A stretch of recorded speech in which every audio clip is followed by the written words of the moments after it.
एक बार एक हाथी एक नदी के पास जाता है।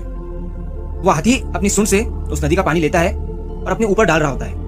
वो अपने आप को साफ कर रहा था, वो अपने आप को क्लीन कर रहा था। तो अब सर से लेके पैर तक वो हाथी अपने आप को पूरा क्लीन कर देता है। पूरा फ्रेश होने के बाद जब वो हाथी एक रास्ते से जा रहा था तो वो हाथी देखता है कि उसके सामने से एक पिग आ रहा था।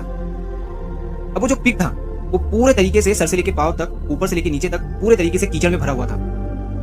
जब हाथी अपने सामने से उस पिग को आते हुए देखता है तो हाथी जो है वो एक साइड हो जाता है और उस पिग को जाने के लिए रास्ता दे देता है। जब पिग ये देखता है और उस हाथी को क्रॉस करता है, अब पिग के जाने के बाद हाथी जो है फिर से अपने रास्ते से चलने लगता है। तो वो पिग अपने दोस्तों में जाकर कहता है कि तुमने देखा मैं कितना ताकतवर हूं, मैं कितना विशाल हूं कि मुझे देखकर एक बड़ा सा हाथी भी साइड में हट जाता है, मुझे जाने के लिए रास्ता देता है।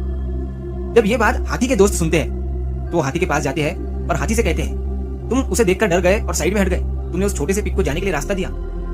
ये सुनने के बाद वो हाथी क्या कहता है जरा ध्यान सुनिएगा। वो हाथी मुस्कुराते हुए कहता है कि ऐसा नहीं है, मैं उस पिग से डरा नहीं हूं, मैं चाहता तो उस पिग को अपने पैर के नीचे दबा देता। दरअसल वो पिग पूरी तरह से कीचड़ में भरा हुआ था और मैंने अभी अभी अपने आप को पूरी तरीके से साफ करके आया था। इसी वजह से मैं नहीं चाहता था कि जब वो पिग मेरे साइड से गुजरे तो उसका कीचड़ मुझ पर लगे, इसीलिए मैंने उसे जाने के लिए रास्ता दे दिया। तुम जो सोच रहे हो वो बिल्कुल ही गलत है। दोस्तों, इस छोटी सी कहानी से हमें ये सीख मिलती है कि हर बात, हर झगड़ा, हर बहस का जवाब देना जरूरी नहीं होता है।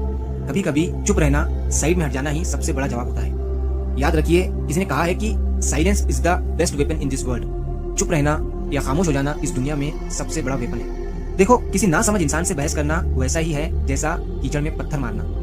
पत्थर चाहे छोटा हो या बड़ा, कीचड़ तुम पर ही उछलता है। समझदार इंसान वही होता है जो ये समझता है कि सबको समझाना जरूरी नहीं है। कुछ लोग बस अपनी जिद, अपने ईगो और अपने गुस्से में ही जीते हैं, और तुम चाहे कितना भी सच्चा बोल दो या उन्हें कितना भी समझा लो, वो तब भी गलत ही समझेंगे। तो फिर ऐसे लोगों को समझाने का क्या फायदा? क्या फायदा अपनी एनर्जी, अपना पीस, अपना टाइम बर्बाद करने का? दरअसल जो चुप रहना जानता है वो जीतना जानता है, क्योंकि साइलेंस तुम्हें कंट्रोल देता है और कंट्रोल में रहना ही असली स्ट्रेंथ होती है। तो अगर आप इस कहानी को और भी लोगों तक पहुंचाना चाहते हो तो इस वीडियो को लाइक करिए ताकि यूट्यूब इस वीडियो को और भी लोगों तक पहुंचाए। और अगर कहानी अच्छी लगी हो तो हमारे चैनल को सब्सक्राइब जरूर करिए। मिलता हूं अगली बार इसी तरह की कहानी के साथ। तो सब्र करो, शुक्र करो और जिंदगी में आगे बढ़ो।